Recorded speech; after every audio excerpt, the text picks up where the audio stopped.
Kekerasan terhadap perempuan berakar dari ketidakseimbangan relasi kuasa antara laki-laki dan perempuan.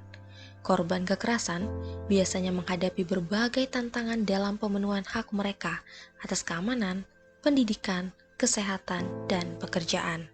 Penyebab kekerasan terhadap perempuan yang paling sering terjadi adalah hari ini masih terkait dengan pola pikir bahwa perempuan itu adalah makhluk yang memang pantas untuk diberlakukan tindak kekerasan terhadap dirinya. Nah, ini juga terkait dengan budaya patriarki yang memandang perempuan itu sebagai manusia yang tersubordinasi atau manusia kedua, manusia yang lemah yang berhak diperlakukan tidak senonoh.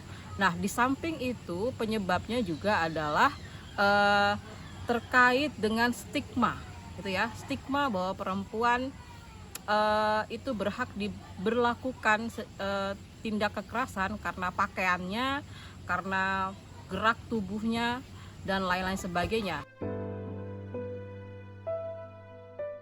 Kekerasan bukan hanya secara fisik saja, tapi kekerasan mental itu lebih dalam pengaruhnya kepada kita kaum perempuan. Kita selaku kaum perempuan harus menolak KDRT. Kita tidak mau diperlakukan hal-hal yang tidak sesuai dengan hak dan martabat kita sebagai perempuan.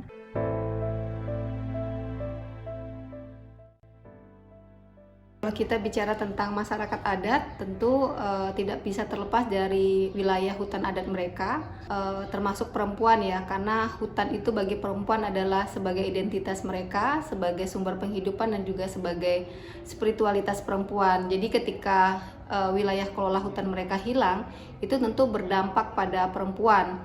Apalagi perempuan adat itu punya ciri khas memungut hasil hutan untuk sumber pangan, untuk sumber obat-obatan yang dibutuhkan bagi dia sendiri untuk kesehatan reproduksinya, terus kemudian juga dibutuhkan untuk anak-anak mereka. Hak perempuan untuk mendapatkan perlindungan aman dari kekerasan seksual, dan itu sudah diatur dalam Undang-Undang TPKS. Yang kedua juga hak atas pemenuhan maternitas perempuan. Perempuan sebagai ibu gitu ya, terus kemudian hak perempuan sebagai warga negara, sebagai pekerja.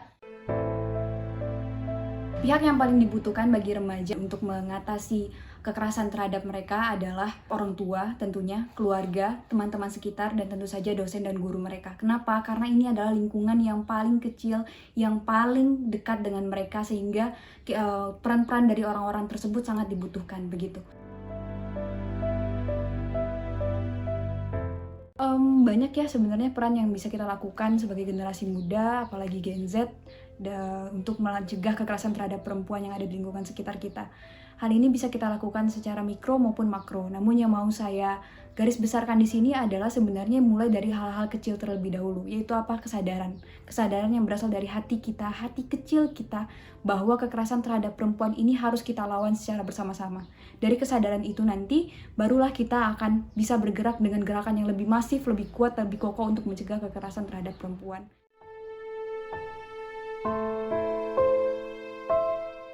Kelompok perempuan itu mulai aktif berpartisipasi, kemudian tidak berhenti untuk belajar memajukan dirinya sendiri di dalam komunitas, sehingga mereka bisa terlibat aktif dan bersuara untuk menyampaikan apa yang menjadi persoalan mereka sendiri, karena suara perempuan itu tidak bisa diwakilkan oleh siapapun.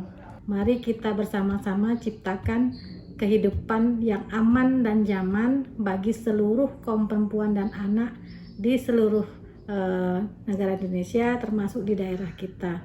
Harapan saya kita dapat segera bersama-sama untuk menguatkan jabat tangan, mengokohkan pendirian kita untuk melawan kekerasan terhadap perempuan di seluruh dunia. Kekerasan dan perempuan merupakan dua entitas yang seringkali tampil bersamaan. Hal yang sangat sederhana seperti siulan, colekan, ejekan, hingga kekerasan fisik lainnya. Beberapa wujudnya seperti intimidasi, diskriminasi, kekerasan fisik, bahkan tak jarang terjadi pembunuhan. Harus ada upaya-upaya konkret yang membantu para korban kekerasan mendapatkan akses terhadap kesetaraan hak dan norma, serta sistem hukum yang berlaku. Oleh karena itu, pemberdayaan perempuan dalam berbagai aspek ini harus tetap menjadi hal yang prioritas. Perempuan bisa bangkit melawan budaya patriarki kalau mereka menjadi perempuan yang merdeka, yang punya prinsip, yang independen. Hari Anti Kekerasan Terhadap Perempuan harus menjadi momentum untuk mencegah dan menghilangkan segala bentuk kekerasan terhadap perempuan. Penghapusan segala bentuk kekerasan pada perempuan amatlah penting. Saya perempuan. Saya perempuan. Saya perempuan yang merdeka. Saya perempuan. Saya perempuan dan saya ibu dari 2 anak perempuan. Saya perempuan. Saya perempuan, punya anak perempuan. Saya perempuan. Saya ibu satu anak. Saya seorang ibu dari 2 anak perempuan. Saya ibu dari 2 orang anak perempuan. Saya perempuan. Saya perempuan, punya anak perempuan, hidup aman. Semua anak dan perempuan harus hidup aman. Saya perempuan, saya punya anak perempuan, wajib melindungi perempuan. Setiap anak dan perempuan berhak hidup aman.